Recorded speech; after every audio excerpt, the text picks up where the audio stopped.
آپ کو پتہ ہے اول عبداللہ ابن ابی نے ابھی اسلام کو قبول نہیں تھا کیا، یہ بدر سے پہلے کا واقعہ آپ کے سامنے رکھ رہا ہوں. تو رسول اللہ صلی اللہ علیہ وسلم ایک دن گدھے پہ سوار ہو کر، یہ دیکھیں نبی ہیں، پیغمبر ہیں، رسول ہیں، عاجزی کی سواری بھی اختیار کی جا سکتی ہے.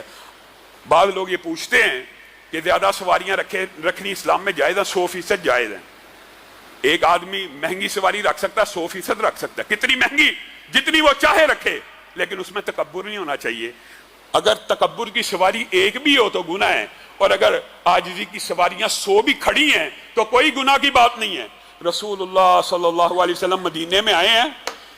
اب چاہیے تو یہ تھا، ایک ریاست کا سربراہ، صرف سمجھانے کے لیے آپ کو کہہ رہا ہوں، ایک ریاست کا سربراہ ہے، چاہیے تو یہ تھا لاؤ لشکر کے ساتھ نکلا کرے، ایک اعلیٰ عربی نسل کے گھوڑے پہ سوار ہوا کرے. لیکن رسول اللہ صلی اللہ علیہ وسلم نے جیسے فقر کو اختیار کیا، اس طرح عاجزی کو بھی اختیار کیا ہے. گدھے کے اوپر بیٹھے ہوئے چل کے آ رہے ہیں، تبلیغ کے لیے جا رہے ہیں. جب پہنچے عبداللہ ابن ابی وہاں پہ بیٹھا ہوا تھا، ابھی اس نے اسلام کو قبول نہیں تھا کیا، اسلام کا دعویٰ یعنی نہیں تھا کیا کہ میں مسلمان ہو گیا ہوں، ورنہ تو وہ منافق خبیث، اس کا تو نام رسول اللہ نے افشاں کر دیا نا. جو 12 منافقین کی آپ حدیث پڑھا کرتے ہیں، ان میں یہ چند منافقوں کے نام تو رسول اللہ نے ظاہر کر دیا، ان میں سے ایک یہ بھی ہے. اسلام قبول کرنے کے باوجود اس کے اسلام کو اللہ نے بھی قبول نہ کیا. وجہ رسول اللہ صلی اللہ علیہ وسلم اس کی محفل میں داخل ہوئے اور دین کی تبلیغ کرنے لگے. ابھی رسول اللہ آ رہے ہیں تو کہنے لگا معاذ اللہ ثم معاذ اللہ، برے الفاظ میں، آپ ہمارے اوپر گدھے کی گرد اڑاتے ہوئے آ رہے ہیں، کوئی احتیاط کیا کیجیے، ہم سرداران بیٹھے ہیں.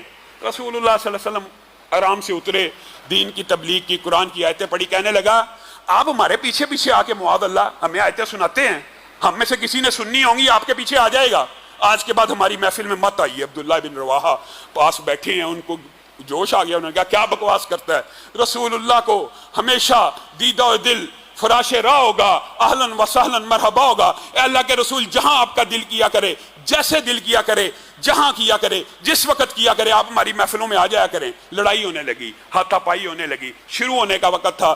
رسول اللہ صلی اللہ علیہ وسلم صلح کرا کے یہاں سے نکل گئے اور سعد بن عبادہ کے پاس چلے گئے. کہنے لگے سعد، آپ انصار کے سردار ہیں، آپ ان کے سربراہ ہیں، فی الوقت جو میں دیکھتا ہوں آپ نے اسلام کو قبول کیا اور آپ نے مجھے یہاں پہ آنے کی دعوت دی. آپ کے قبیلے کے لوگ، ان میں سے عبداللہ ابن ابی ہے، اس نے میرے ساتھ آج یہ بدتمیزی کی ہے اور میں نے بڑی مشکل اپنے ساتھیوں کو روکا کہ اس کو کچھ مت کہیں.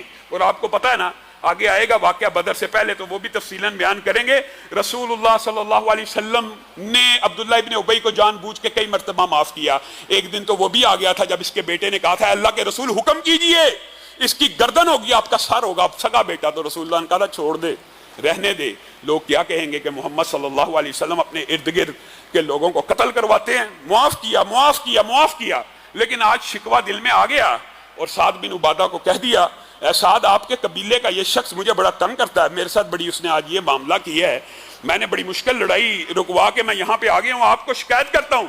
سعد بن عبادہ نے اس وقت عبداللہ ابن ابی کی ایک ایسی سفارش کی جس سے امت مسلمہ کو آج یہ خبر مل گئی. اس وقت انہوں نے رسول اللہ صلی اللہ علیہ وسلم کو یہ بتلایا، اے اللہ کے رسول، معاملہ یہ نہیں ہے جو آپ سمجھ رہے ہیں، معاملہ اصل میں یہ ہے کہ جب آپ کی بعثت ہوئی اور مدینہ کے لوگوں نے جا کے آپ کی بیعت کرنا شروع کی، حقیقت بات یہ تھی اس سے قبل ہم عبداللہ ابن ابی کو ریاست مدینہ کا حاکم، ریاست مدینہ کا سربراہ مقرر کرنے والے تھے، یہاں تک کہ اس کی دستار، اس کا تاج، اس کی تاج پوشی کے سارے انتظامات مکمل تھے. یہ مدینہ کا بادشاہ بننے والا تھا. ادھر آپ کے ہاتھ میں انصاریوں نے اسلام کو قبول کیا، آپ ہماری ریاست کے بادشاہ بن جائے. یہ اصل میں حسد اور بغض اس بندے کے دل میں ہے کہ آپ کے آنے کی وجہ سے اس کی بادشاہت ختم ہو گئی، اس کی سرداری ختم ہو گئی. اور یہ وہ بنیاد ہے کہ جس کے اوپر عبداللہ ابن ابی نے ساری زندگی رسول اللہ صلی اللہ علیہ وسلم کی مخالفت کی. اور ان کی فکری رہنمائی کون کیا کرتے تھے؟ یہودی کیا کرتے تھے. اور رسول اللہ صلی اللہ علیہ وسلم نے، آج بات آئی ہے ضمنی طور پہ، تو یہ بات جو علمی باتیں یہ بھی سمجھ لیجئے.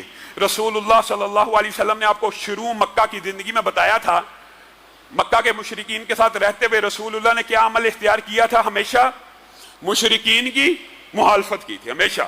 کس کام کے اندر؟ میرے بھائیوں یہ بات بڑی سمجھنے کی ضرورت ہے. آج ہم یہ سمجھتے ہیں کہ صرف دینی شعار کا، دینی اقدار کا، مذہبی تہواروں کی مشابہت بنا. رسول اللہ صلی اللہ علیہ وسلم نے مکہ کے اندر مشرکین کے عام دنیاوی معاملات کے جو ان کے پیٹنٹ معاملات بن جائیں، چاہے دنیاوی ہوں، کسی بھی مذہب کے کوئی دنیاوی معاملات بھی مستقل شعار بن جائیں، اس مذہب کے ساتھ نتھی ہو جائیں، تو اس کا مقام و مرتبہ بھی پھر مذہبی شعار جیسا ہوتا ہے۔ رسول اللہ صلی اللہ علیہ وسلم نے اس کی کئی مثالیں دی ہیں، آج آپ کے سامنے رکھتا ہوں۔ پہلی بات، رسول اللہ جب تک مکہ میں رہے مشرکین کے دین کے معاملات اور دنیاوی معاملات نے بھی مخالفت کی۔ مدینہ میں آ کے مساق مدینہ کیا، یہودیوں کے ساتھ اچھا گزر بسر کرنے کی نیت کی، لیکن جب ان کی مخالفتیں بھی عروج پہ پہنچ گئیں تو رسول اللہ صلی اللہ علیہ وسلم نے مدینہ آنے کے بعد سب سے پہلے جو کام کیا وہ یہ کیا کہ مدینہ کے یہودیوں، مدینہ کے عیسائیوں، یعنی کلی طور پہ اہل کتاب کے بھی دنیاوی اور دینی معاملات میں مخالفت کو اختیار کیا۔ کیا مطلب؟ یہ بات آسان کرتا ہوں آپ کے سامنے، یہاں تک کہ رسول اللہ صلی اللہ علیہ وسلم نے چند حکم ایسے دیا آپ حیران رہ جائیں گے۔ رسول اللہ نے مسلمانوں کو حکم دیا، مسلمانوں کبھی جوتے میں بھی نماز پڑھ لیا کرو۔ یہ کبھی کا جو لفظ ہے نا، یہ میں اپنی طرف سے لگا رہا ہوں، عربی میں کبھی نہیں ہے لیکن مفہوم یہی ہے حدیث کا۔ مسلمانوں جوتے میں بھی نماز پڑھ لیا کرو۔ جوتے میں؟ اللہ کے رسول جوتے میں کیوں؟